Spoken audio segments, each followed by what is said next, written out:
Please listen to this experience of the judgment hall in heaven. Another chapter of Rick Joyner's book, The Final Quest.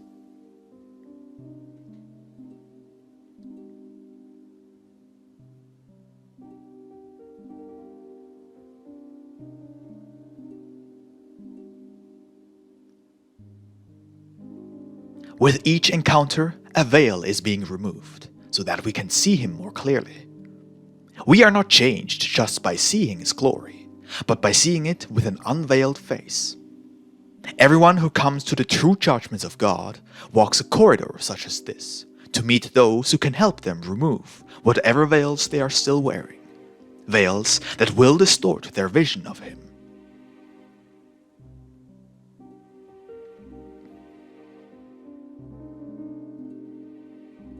I had already absorbed more understanding than I felt like my many years of study on earth had given me. I then began to feel that all of my study and seeking on earth had only led me forward at a snail's pace.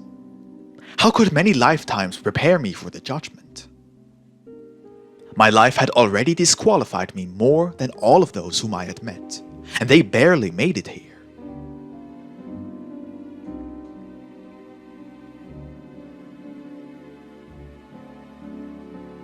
Then another man emerged from the ranks. He had been a contemporary of mine, and I did not know that he had died. I had never met him on earth, but he had a great ministry, which I respected very much.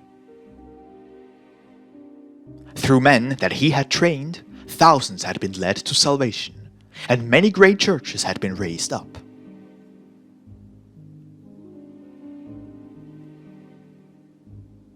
He asked if he could just embrace me for a minute, and I agreed, feeling a bit awkward.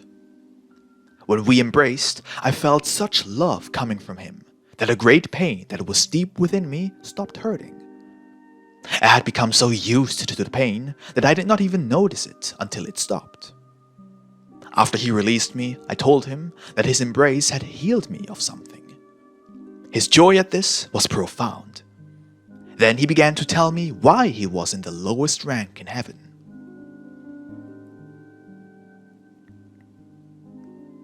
The man.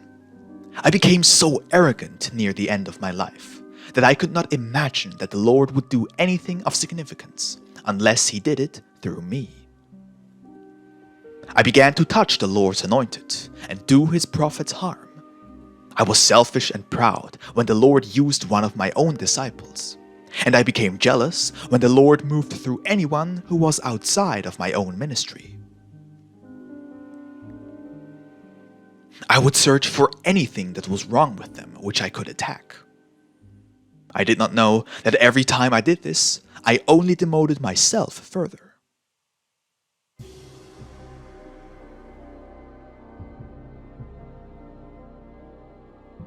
Rick Joyner. I never knew that you had done anything like that.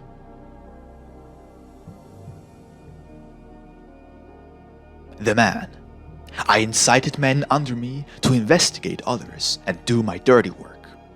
I had them scour the earth to find any error or sin in the life of others to expose them.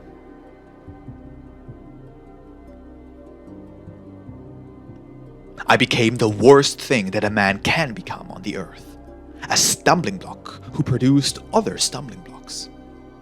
We sowed fear and division throughout the church in the name of protecting the truth. In my self-righteousness, I was headed for perdition. In his great mercy, the Lord allowed me to be struck by a disease that would bring about a slow and humiliating death.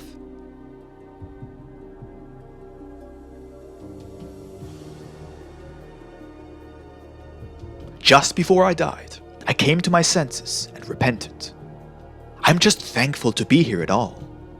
I may be one of the least of his here, but it is much more than I deserve. I just could not leave this room until I had a chance to apologize to those of you that I so wronged. Rick Joyner, but you never wronged me.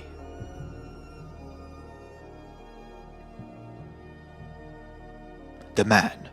Oh, but I did indeed. Many of the attacks that came against you were from those whom I had agitated and encouraged in their assaults on others. Even though I may not have personally carried the attacks out, the Lord holds me as responsible as those who did.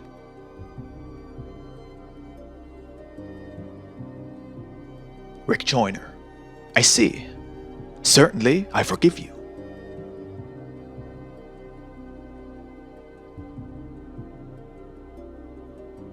I was already beginning to remember how I had done this same thing, even if on a smaller scale. I recalled how I had allowed disgruntled former members of a church to spread their poison about that church without stopping them. I knew that by just allowing them to do this without correcting them, I had encouraged them to continue.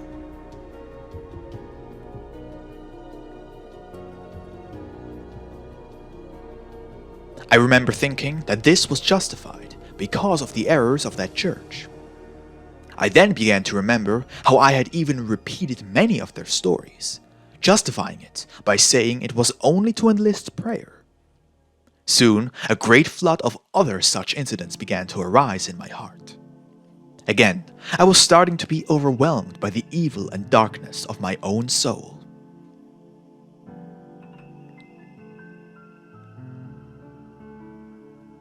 I too have been a stumbling block, I wailed, dropping again to my knees. I knew that I deserved death, that I deserved the worst kind of hell. I had never seen such ruthlessness and cruelty as I was now seeing in my own heart.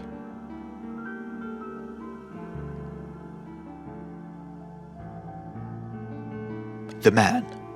And we always comforted ourselves by actually thinking that we were doing God a favor when we attacked his own children, came the understanding voice of this man.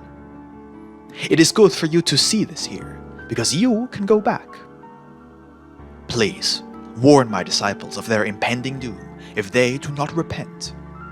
Many of them are called to be kings here, but if they do not repent, they will face the worst judgment of all, that of the stumbling blocks.